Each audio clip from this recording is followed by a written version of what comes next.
Bonjour à toutes et à tous et bienvenue dans notre analyse Turf Labo. Aujourd'hui, on s'attaque à un très beau morceau, le prix André Meunier, course support du Quintet Plus de ce jeudi 22 janvier 2026. On est à Vincennes. Bonjour, Oui, et ça s'annonce passionnant. comme souvent. Et complexe.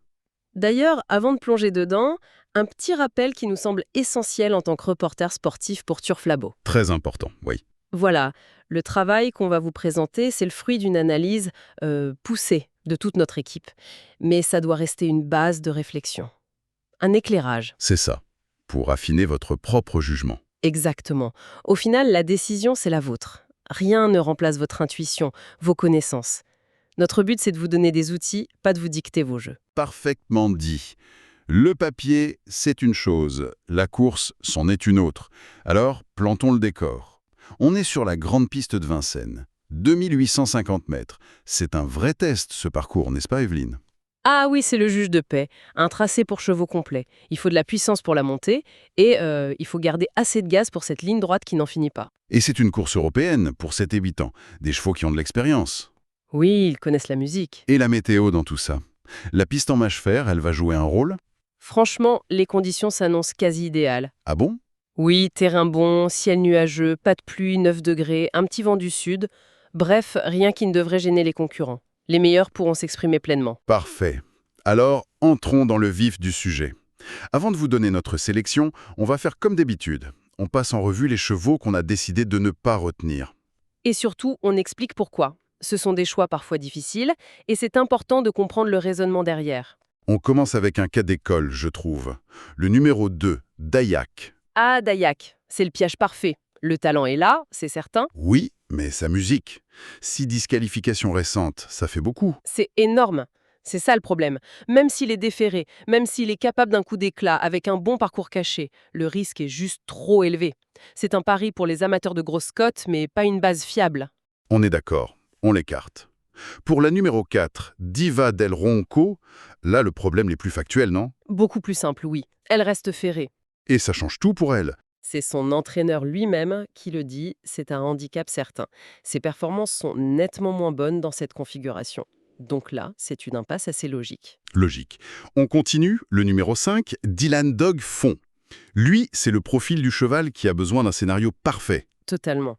Il a une belle pointe de vitesse, mais il n'a aucune marge de manœuvre. Il est complètement dépendant du déroulement de la course. S'il n'a pas le bon dos, s'il doit faire un effort, C'est terminé. c'est ça. Trop d'incertitudes, trop de si.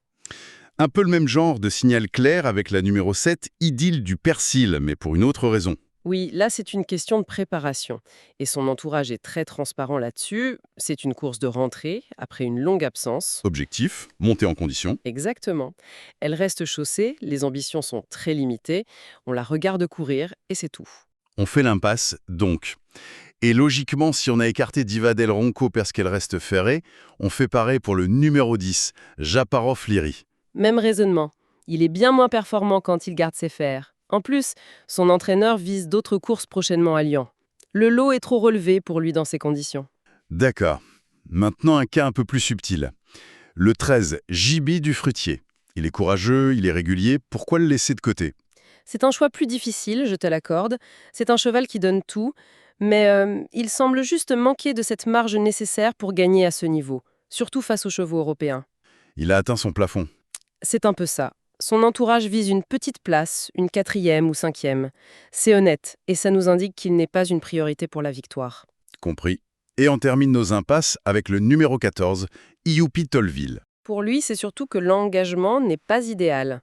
Et son entraîneur a déjà une autre course en tête fin février à Laval. Ce n'est pas l'objectif. On peut donc le laisser de côté pour cette fois. Voilà. On le reverra plus tard dans de meilleures conditions. Très clair. Voilà pour les chevaux qu'on laisse de côté. Maintenant, là où ça devient vraiment intéressant, notre sélection, notre pronostic Turf Labo en 8 chevaux. Oui, alors, après avoir tout analysé, on pense qu'il y a un cheval qui se détache assez nettement du lot. On parle bien sûr du numéro 11, Gisou des Temps. Pour moi, au-delà de ses performances, c'est la confiance de son entraîneur, Christian Bijon, qui est un signal extrêmement fort. C'est un feu vert clignotant. Il le juge plus près que son autre partant, c'est dire. Tout à fait. Et cette confiance, elle est basée sur des faits. Sa dernière course est excellente. Et surtout, il y a la statistique qui parle. C'est le plus rapide du lot sur ce parcours, 1:11,8. Il a tout pour lui. C'est notre base. Une base solide. Juste derrière, on a placé celui qui pourrait être son principal adversaire, le numéro 8, Imhotep Romantro. Lui aussi, son entraîneur est très confiant, il ne le voit pas sortir du quintet. Et il est redoutable déféré des 4 pieds. Exactement. Il a déjà gagné sur ce tracé, il reste sur 2 superbes deuxièmes places. Il arrive à Vincennes avec de grosses ambitions. C'est un client très sérieux. J'aime beaucoup. On a donc une base, un opposant direct. Pour compléter ce podium, on revient à ce qu'on disait au début, la régularité. Et là, le numéro 3, Valotonia, est un modèle du genre. C'est le rock de la course. En 4 quintets, 3 podiums. Sa 3e place récente ici prouve sa forme. Et puis, il y a le duo qu'il forme avec Mathieu Abrivard. C'est 100% de réussite, non? 7 courses ensemble, 7 fois dans l'argent. C'est une quasi-assurance pour les places. Une valeur sûre, donc. Notre 4e choix, c'est un autre spécialiste du parcours, le numéro 15, Matteo Di Quattro. Ah, lui, c'est un métronome sur ce tracé. 3 courses, 3 fois sur le podium. Les chiffres parlent. L'engagement est sur mesure, au plafond des gains. Oui, la course est cochée depuis longtemps. Il retrouve Björn Goop. Il faut juste effacer sa dernière faute au départ, ce qui n'est pas dans ses habitudes. Si tout se passe bien, sa place est à l'arrivée. On lui accorde le droit à l'erreur. 5e cheval, le numéro 6, Janko Aoufort. Un autre bijon. Là, on parie sur la fraîcheur. Exactement. Il a 2 dernières courses remarquables menées, une victoire, une 2e place. Son entraîneur le dit prêt à lutter pour les premières places. C'est un pari sur sa classe pure. On arrive maintenant à la grande inconnue, le cheval qui peut faire exploser les rapports. Le numéro 1, Goatfather. Le voilà, notre coup de poker. Le mystère scandinave. C'est ça. Il débute en France, ce qui est toujours un point d'interrogation, mais son entourage est optimiste. Il reste sur une victoire impressionnante en Suède. Et il est déféré des 4 pour l'occasion. L'avis de Stéphane Davy, gare à lui, a aussi retenu notre attention. Oui, c'est un signe. C'est un pari, mais un pari qui peut rapporter gros. J'adore. Pour notre 7e choix, on s'est un peu fié à l'histoire. Le numéro 9, Humanity Pellini. Oui, c'est assez fascinant, la statistique de ce numéro 9 dans cette course. 80% de réussite dans les 5 premiers, c'est énorme. C'est un chiffre qui interpelle. Et le cheval qui porte ce numéro est en pleine forme. Il vient de gagner. C'est le mariage parfait entre une stat forte et une forme irréprochable. Un signal à ne pas ignorer. On termine la sélection avec un rachat possible, celui du numéro 12, Jolie Star. Oui, il faut absolument la reprendre. Elle sera pieds nus cette fois et ça la transforme. Sans sa faute récente, elle aurait terminé 2e d'un quintet relevé. Avec Éric Raffin au sulky en plus. Voilà. Elle peut tout à fait se racheter et prendre une place. Méfiance. Faisons le point. Notre pronostic complet de Turf Labo est donc le suivant. Le 11, le 8, le 3, le 15, le 6, le 1, le 9 et le 12. Et comme toujours, dans un quintet plus, il faut prévoir un plan B, au cas où. Notre fameux cheval de complément. Si l'un de nos choix venait pas décevoir, notre regret, c'est le numéro 16, Journée rêvée. Et qu'est-ce qui fait d'elle ce complément parfait?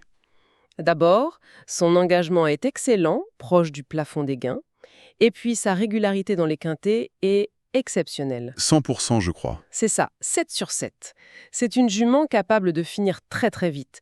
Si la course est rythmée, elle peut en ramasser plus d'un pour finir. Une candidate très sérieuse pour les places. Voilà, je crois que notre analyse est terminée. Le puzzle est complexe, mais c'est ce qui fait la beauté de ce sport. Les certitudes sont rares, et une course n'est jamais jouée d'avance. On espère en tout cas que cette analyse vous aura éclairé. Si le contenu vous a plu, la meilleure façon de nous soutenir, c'est de vous abonner à la chaîne Turf Labo pour ne rien manquer. Un petit clic sur le bouton j'aime nous aide aussi énormément et, bien sûr, partagez la chaîne avec vos amis passionnés. Et pour finir, une dernière pensée. Gardez à l'esprit que l'historique de cette course montre que les outsiders à grosse cote s'invitent souvent à l'arrivée. La surprise est toujours possible. C'est noté. Alors bonne chance à toutes et à tous.